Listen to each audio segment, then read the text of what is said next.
When were you exploited for thousands of dollars? I was driving home from therapy when I heard my own words coming through the car speakers. Sometimes I feel like I'm drowning in my own life. Like everyone else got an instruction manual and I'm just pretending I know what I'm doing. I nearly crashed into the car in front of me. Those were the exact words I'd said to Dr. Gordon last week. But the podcast host was talking about an anonymous patient who struggled with imposter syndrome.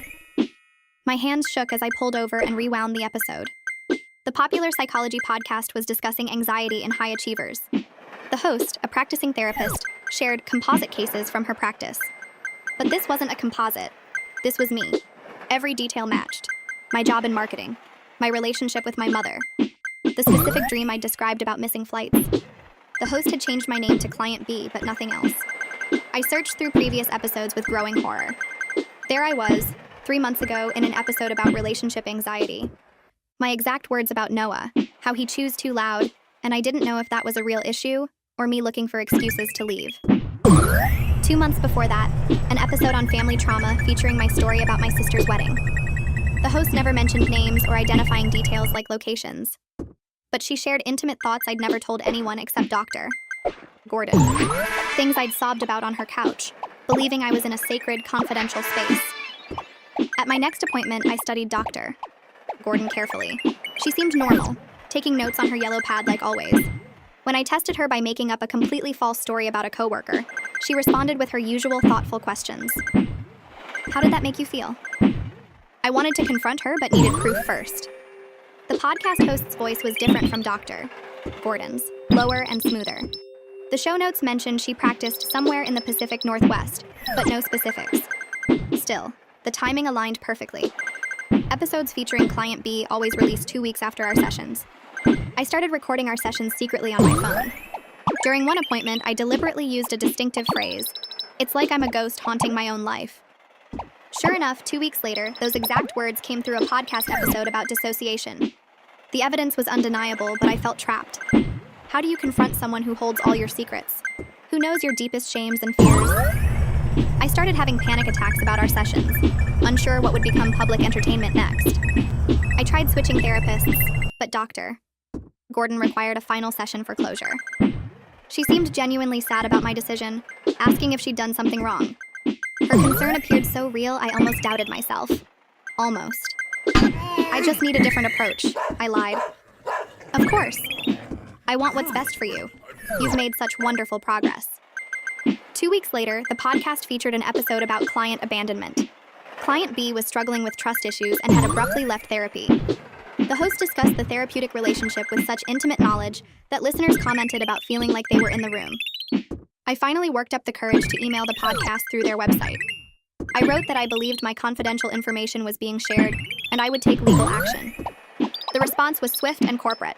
They took privacy seriously, and all cases were completely anonymized composites. But the Client B stories stopped immediately. For months, I listened to each new episode with dread. Nothing about me surfaced. I started to believe it was over until I got a text from my friend Jessica. This is so weird, but there's this podcast talking about someone exactly like you. Same job, same issues with your mom, even that thing about the recurring dream. A different psychology podcast, bigger than the first, was now featuring stories about Patient X. Same details, same timeline, same violations of trust. The host's voice was different again, but the content was unmistakable. I hired a lawyer who specialized in healthcare privacy violations. She found 3 more podcasts featuring my stories. Different hosts, different production companies, but all sharing sessions from Dr. Gordon's couch. Some changed small details. Others shared word-for-word transcripts of my most vulnerable moments. The investigation revealed Dr.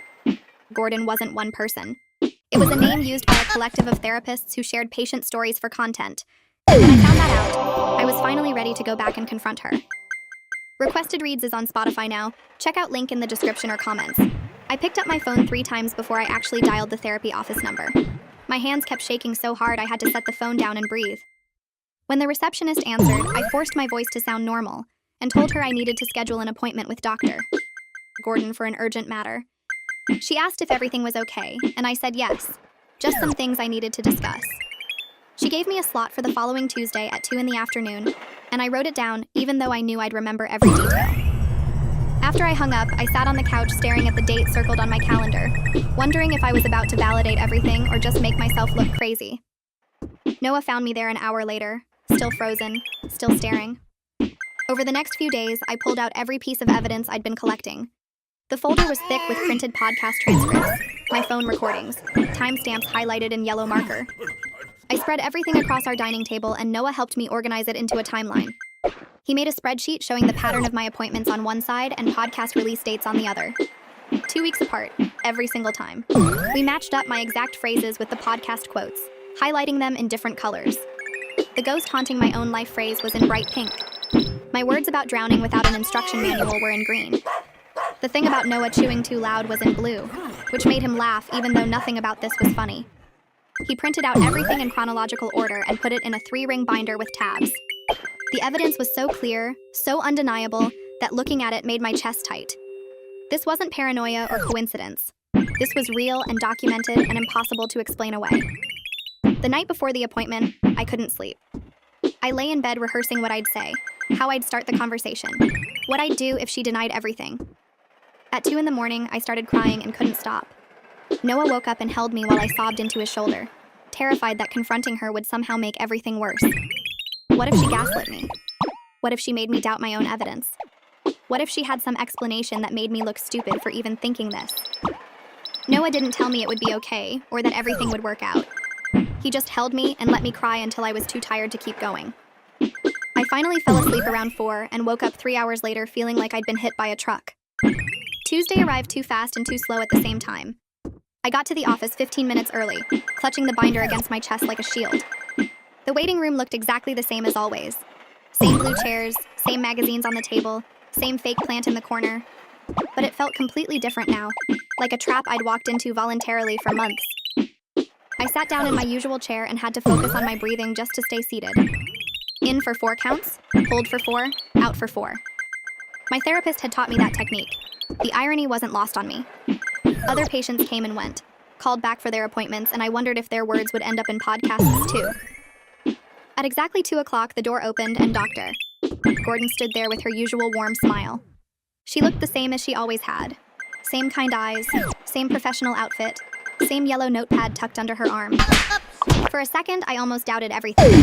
She seemed so genuine, so caring, so much like someone who actually wanted to help people. Then I remembered the spreadsheet and the timeline and the audio clips, and I followed her back to her office.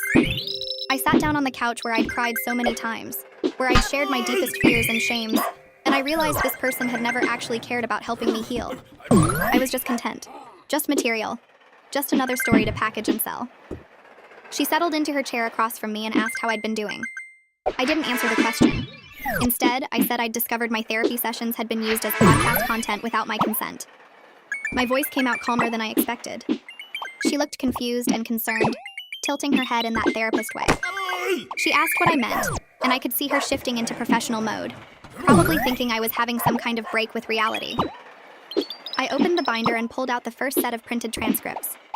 I laid them on the coffee table between us and showed her my exact words from our sessions appearing in podcast episodes 2 weeks later. Her face changed. It was subtle, just a small shift in her expression, but I caught it. The warmth disappeared from her eyes and something calculating took its place. She realized I had actual proof, not just suspicions or feelings. She picked up the transcripts and looked at them, and I watched her mind working behind her professional mask. She started explaining that many therapists use composite cases for educational purposes. She said that any similarities were coincidental, that she drew from multiple patients to create examples that protected everyone's privacy. Her voice was smooth and reasonable, the same voice that had talked me through panic attacks. But I was ready for this. I pulled out my phone and played the audio clip of me saying the ghost haunting my own life phrase during one of our recorded sessions. Then I played the podcast clip of that exact same phrase appearing 2 weeks later. She went completely quiet. She set down the transcripts and looked at me differently now, like she was seeing me for the first time. I told her I knew about the other podcasts too. I named them one by one. I explained the pattern was too consistent to be coincidence, that I had documentation of everything. She stood up abruptly, her professional composure cracking. She said we should reschedule this conversation, that she needed time to review her records and consult with colleagues. I stayed seated on the couch. I told her I wasn't leaving until we finished this conversation. I said I'd already contacted a lawyer who specializes in healthcare privacy violations. Her professional mask slipped completely off her face. She asked me what I wanted, and the question made my stomach turn.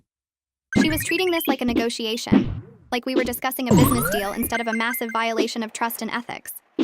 She actually thought this was something we could work out between us, something that could be fixed with the right words or the right offer. I stood up from that couch and my legs felt weird, but I made them work. I told her she would be hearing from my attorney, and I walked toward the door while she was still trying to come up with something to say. Her mouth opened and closed, but nothing came out, and I didn't wait around to hear what excuse she might finally land on. I pulled the office door open and walked through the waiting room where another patient sat reading a magazine.